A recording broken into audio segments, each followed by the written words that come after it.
Hey all, and welcome back to the HFC playthrough of the wonderful 101 Remastered. It's the finale, but it feels like we've been here before, Rish. I know.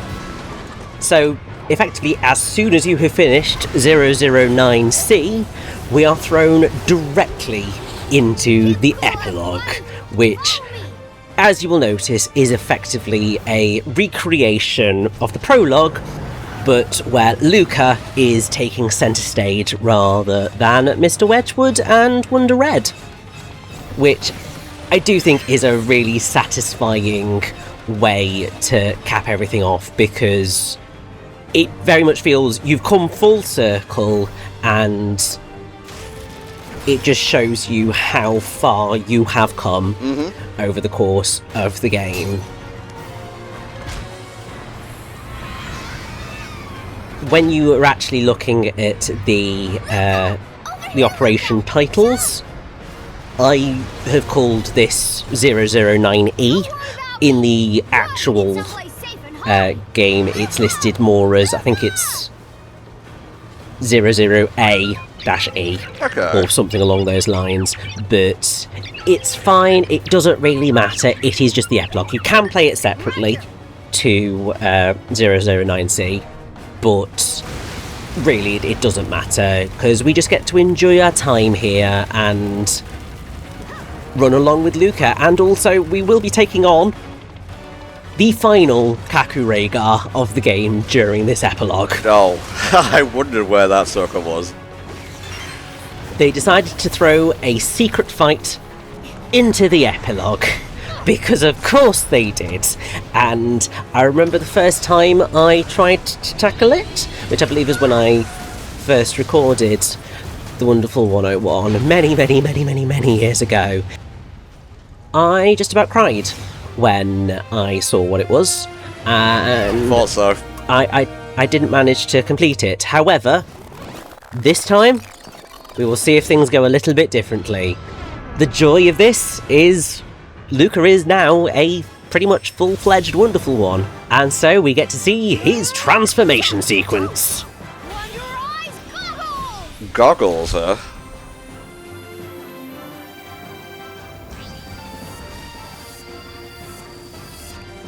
What's really cool is that, so as part of the Kickstarter campaign, which obviously I have very mixed feelings about how that all went down, we did get a free DLC if you bought the, if you went towards the Kickstarter. If not, I think it was paid.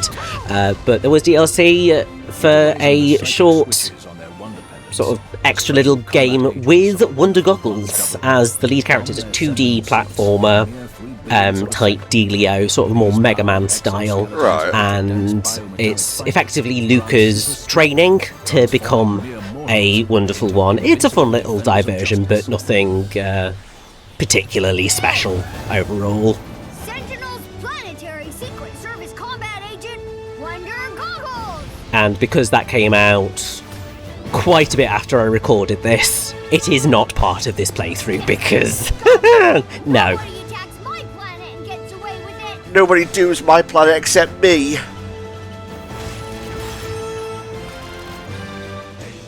Yeah, let's go, baby. And the other really awesome thing is that if you're listening to the lyrics of this is no longer the wonderful 100. This is the wonderful 101, and the lyrics have been changed to fit that.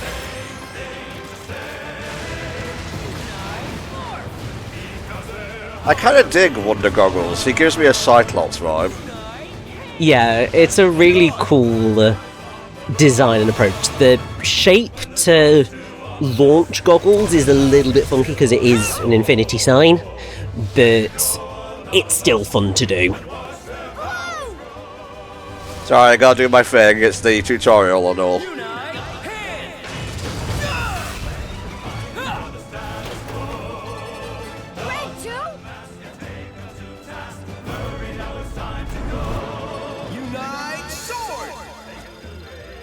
You've had so many more wonderful ones than I did. Feel the sting of my valiantium blade. I know, I was there when you stung a lot of times. We'd be happy to put a elegant end to your life. Hey, do not leave my beautiful whip out of this. You're all And I guess the others don't really name their weapons. I mean, Wonder. I mean, they do, but also it's yellow, white, and black, and they're not allowed to have additional lines when we're trying to get through things quickly. Like, red's gonna speak, blue's gonna speak, green's gonna speak, and pink's gonna speak. The rest of them, yeah. I would trade all of Pink's lines just to give White more screen time. Understandable. So he basically creates a giant photon cannon. Effectively, yes. That's really cool. It is in keeping with his design, which I do think is pretty awesome.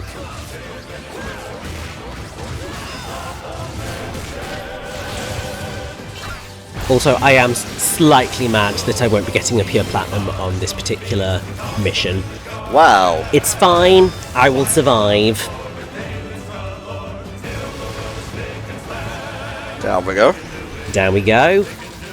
Now don't forget, this is a different mission to the tutorial. You'll have to go back there if you want the secret mission.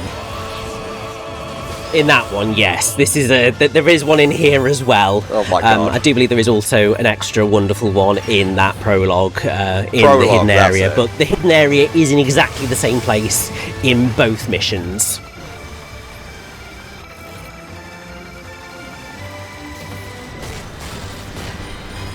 And I believe, potentially, might be here, it might be in a little minute. Just seeing whether we have picked up additional wonderful one or not. Yes, there they are. So once you've gone through that room, roll back to here, and you can get what technically will end up being your final wonderful one. Wonder Babe, who is 0 years old. Okay. I went a bit too dark, you were more accurate. And then we have another brilliant thing of having to draw a shape, because why not? Are you insane, game?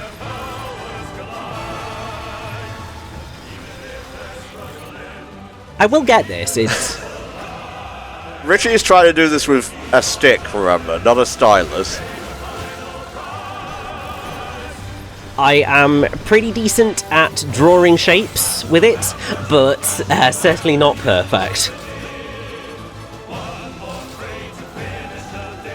And if we make use of the fans that bring us up, it is possible to pick up a couple of extras, including a wonderful figure. Ooh, nice.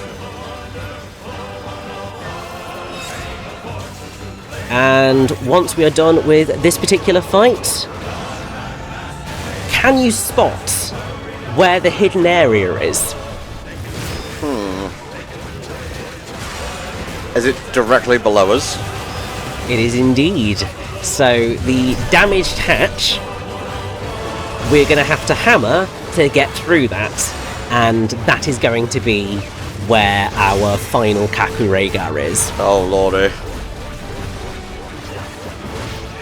You will see why I just about lost my mind when I first tried to take it on. Because I was not prepared. I was, however, a lot more prepared this time. And also a lot more stubborn, so there is that. Yeah, of course.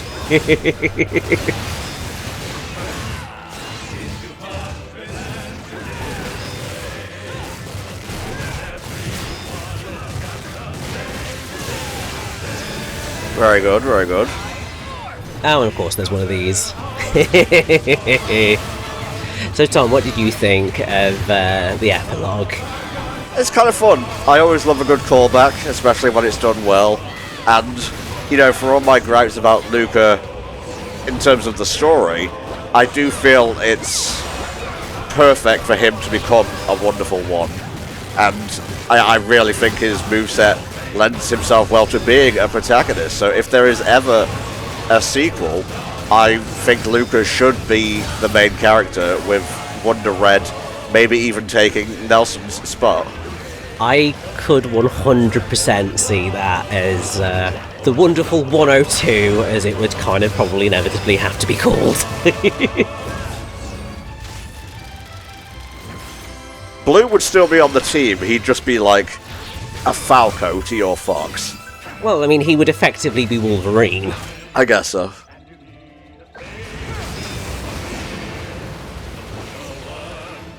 We hop down into here, just pick up a few more people. We get the whole wonderful 100.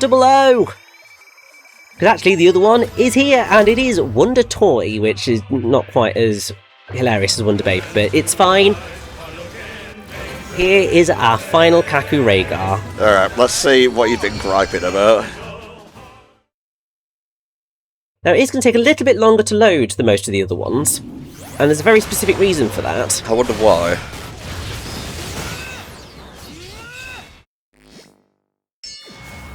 Oh. Are you kidding me? Nope. You have to do this fight without being damaged.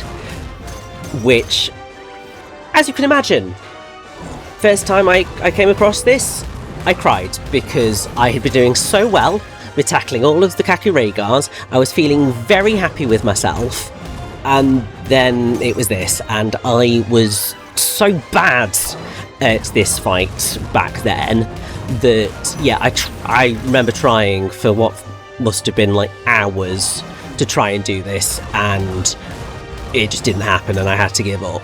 But this time I have come with better skills and a lot more stubbornness, and what I was hoping was that, you know, beating this Kaku Rhaegar would unlock the bottle cap that you can get for beating the boss without taking any damage. No, it has to be the actual boss fight, which sod you gain. Of course.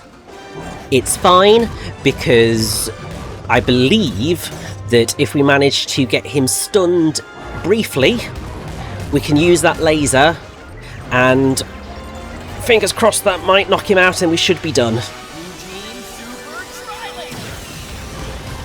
God damn! Okay, not quite, but the end is in sight. Because he is down to about 1.5 health bars. He does take damage a lot more quickly here than he does in the actual final fight, in his original boss fight. But obviously it is still terrifying.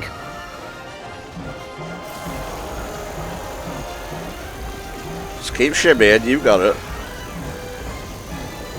I did notice there was a spot earlier where he went for an uppercut and you read it as him trying to sweep the leg.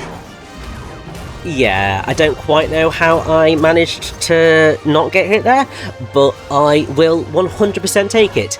It's this move that does me the worst, because obviously you've got to remember what he's actually going to do before he does it, and I am just not great at remembering that, but he is technically down.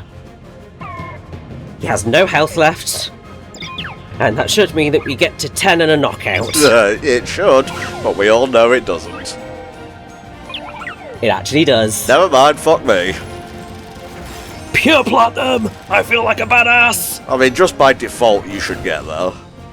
Yeah, I mean, you really should.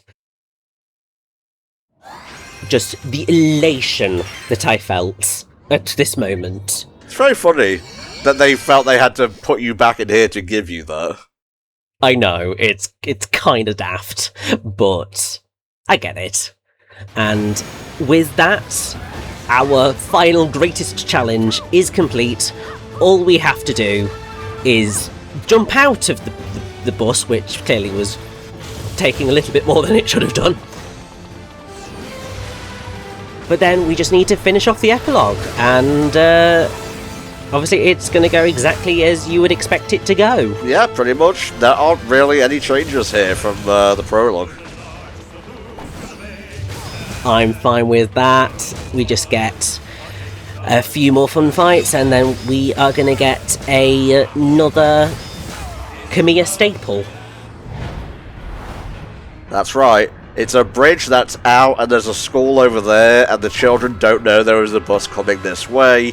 One of Kamiya's most favourite gameplay mechanics. Not that one that I was talking about, but still, I mean, there's part of me going, how the hell have you not finished this bridge yet? But obviously, they did have to rebuild everything because Blossom City was very much destroyed not that long ago. Honestly, I'm surprised that the school is still standing. You couldn't give these kids, like, an extended holiday after the Earth almost got destroyed? No, of course not. Hey, Wonderful 100. No way. Wonderful Ones, can I have your autograph? Sorry, kids, but the wonderful 100 don't do autographs these days. We are not even the Wonderful 100 anymore. Oh, chills.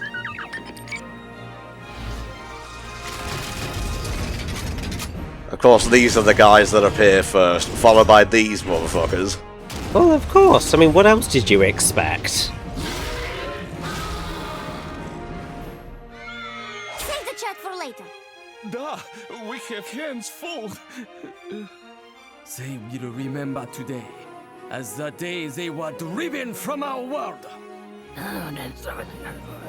Have more words in a potential sequel, please, Black. It would be helpful, yes. On my watch.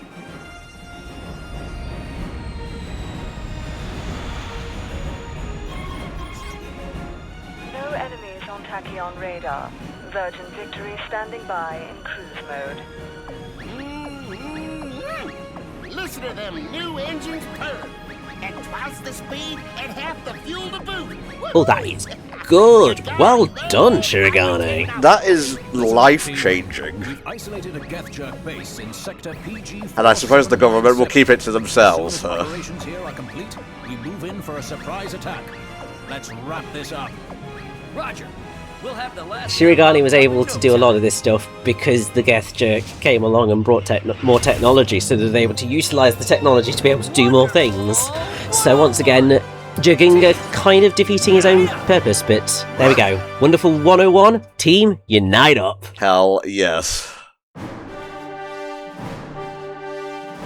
And here is the other Kamiya staple as the credits begin to roll. We have missions within the credits, because of course we do. Oh, Kamiya, you are quite the one. The wonderful 101, even.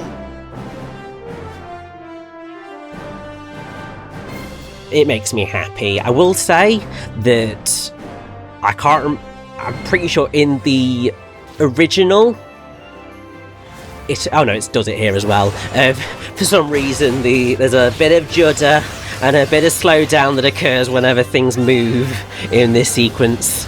It never quite gets better, but it is what it is. And yes, it can be slightly challenging because the screen's obviously warped and a lot smaller than you would be dealing with, and these missions are all very quick, but they're still fun little bite-sized portions to bring you through the main portion of the credits. I love how one of the pictures was just a grave.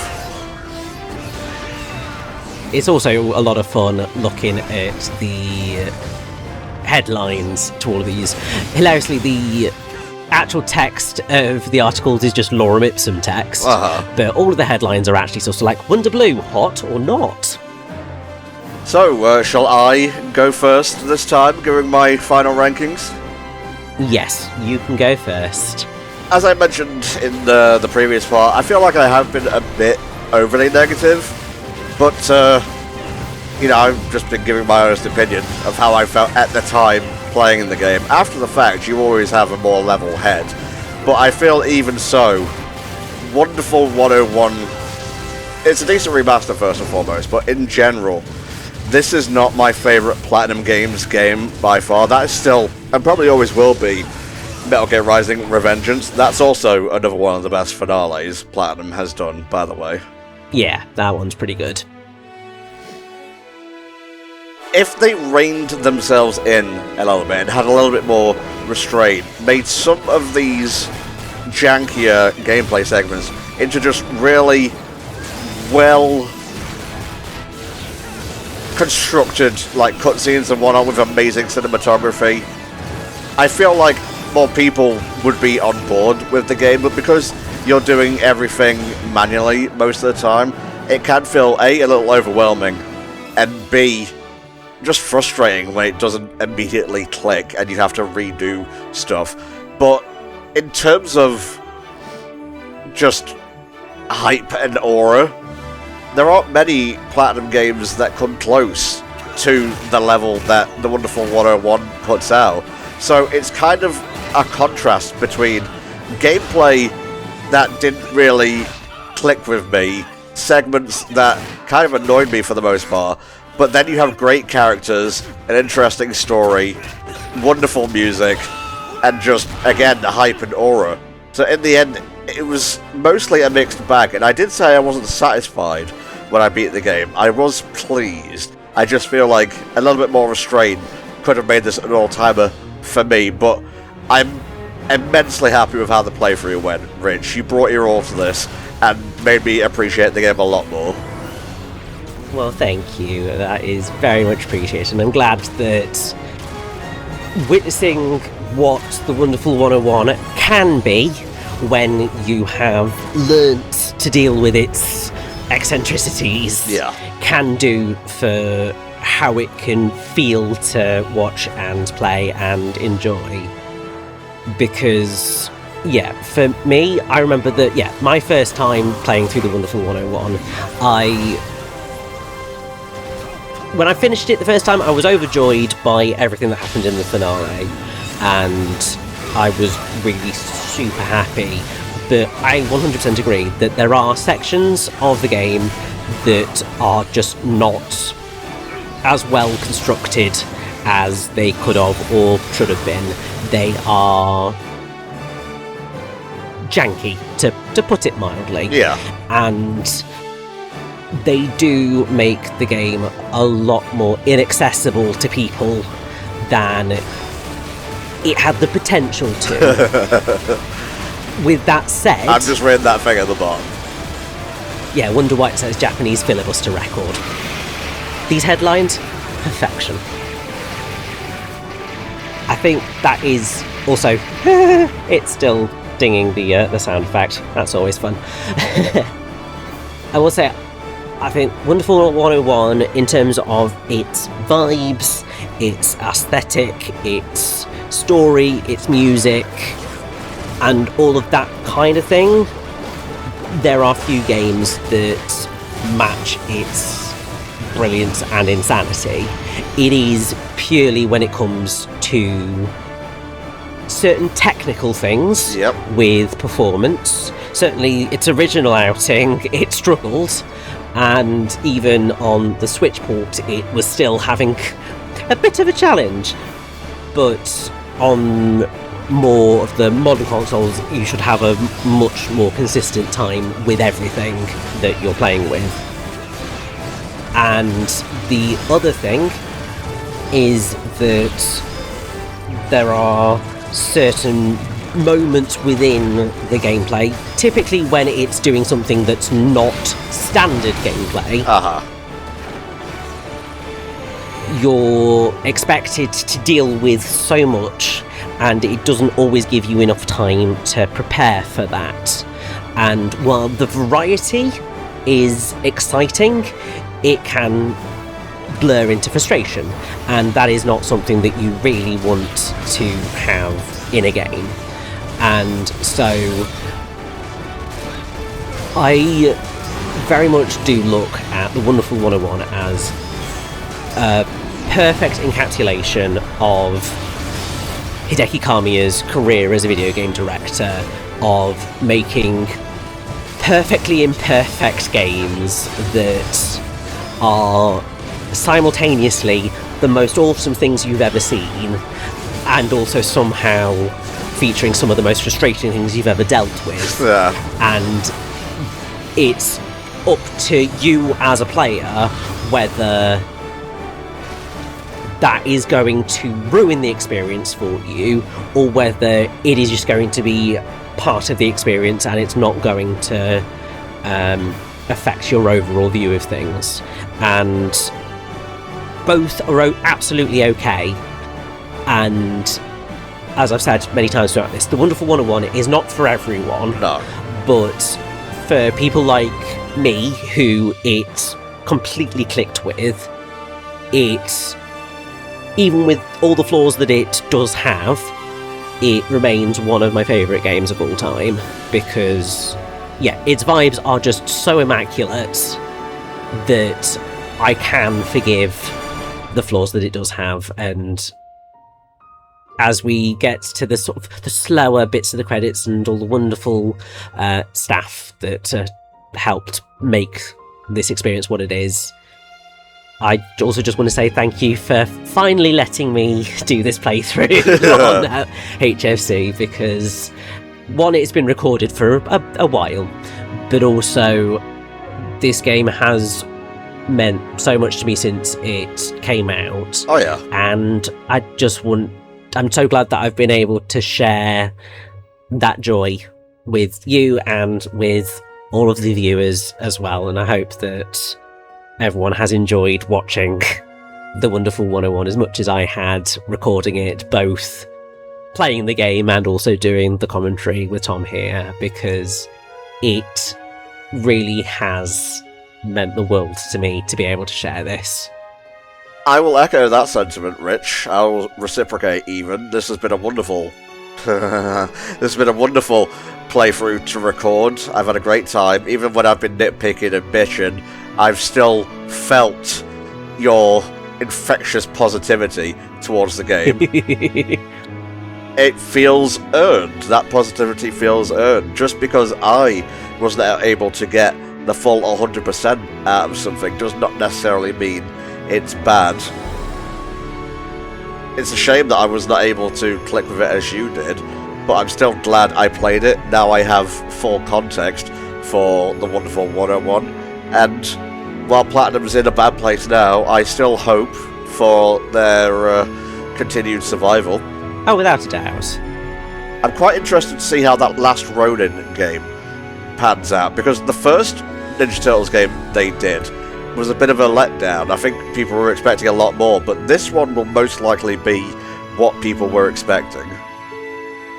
I really do hope so, because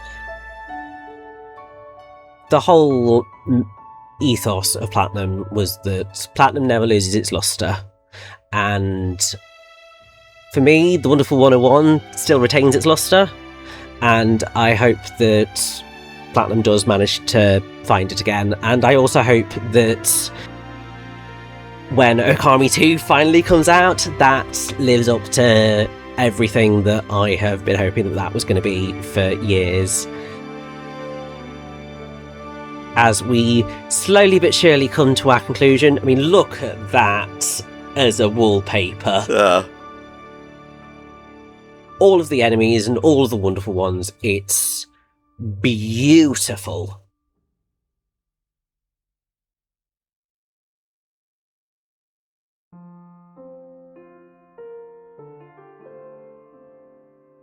We do have a little chunk of the remastered credits to go, because of course with a any remaster there's always the credits for the people who remastered the damn thing. And you will also at the end get to see my full rankings throughout the game. And I don't want to show mine. actually I believe that we're going to potentially see that now.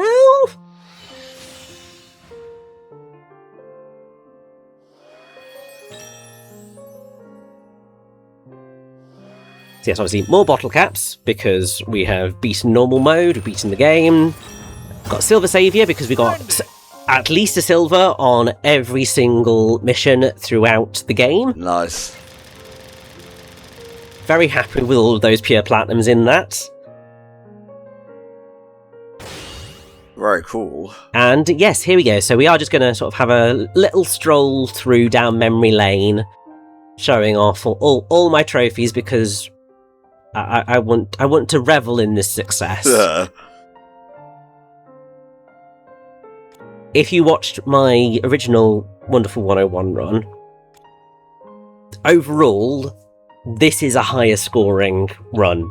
in the grand scheme of things. I can't remember exactly by how much, but it was definitely at least 1 or 2 ranks above where I was on that one, which also makes me so very happy that, one, I managed to retain my skills with this game after quite a number of years in between the original coming out and the remaster, but also it just shows a really nice way of showing off the game and, yeah, how it can be when it works. Not seeing any consolation prizes here.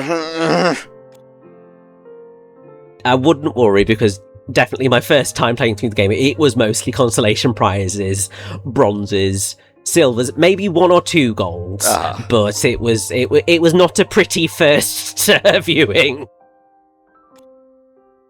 It's only been in the subsequent playthroughs where I have managed to pull off this form of success. Okay, so the most recent Platinum Games stuff, I'm going to go for the 2020s here. Wonderful 101 Remastered, 2020. 2021 World of Demons for iOS and macOS. Oh, yes. 2022 was a busy year for them. We had Sol Cresta, Babylon's Fall, which the less said about the better, really. Yeah. And then Bayonetta 3. And in 2023 we had Bayonetta Origins, Cereza and the Lost Demon. That was very good, actually, that one. 2025, Ninja Gaiden 4. Which was very well received, actually. Let's have a look. Reception. It received generally favourable reviews. Yeah, I'm seeing 8s, I'm seeing 7s. Famitsu gave it 9,999, which is pretty cool. And coming up, they have Lost Order for Android and iOS. I believe that's in conjunction with Cygames. And Teenage Mutant Ninja Turtles and The Last Ronin. Now, that says Windows, but I assume it will come to console as well. I suspect so, yes.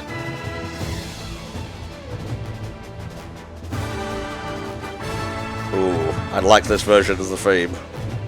Oh, the live orchestra versions of these, which were stretch goals on the Kickstarter, so I'm delighted that we got them. Yeah. Because it does just lift the amazingness of those songs. But that does ultimately bring us to the end of the wonderful 101 Remastered. It does indeed, Rich. So, what do you think our next project for HFC will be? Honestly, I have absolutely no clue. My first desire is I'm gonna have a little break because, this was long. Was indeed, mate. Well, don't you worry, I have some ideas, but I think you have well earned that break with your gameplay here, and I thank you for it. Studio Trigger? Uh-huh. Well, goddamn. Alright, I've been Anton64. And I've been Richie. Thank you all for watching the HellfireComms playthrough of the wonderful 101 Remastered. We'll see you all next time when Richie and I return for another HFC playthrough. Bye for now.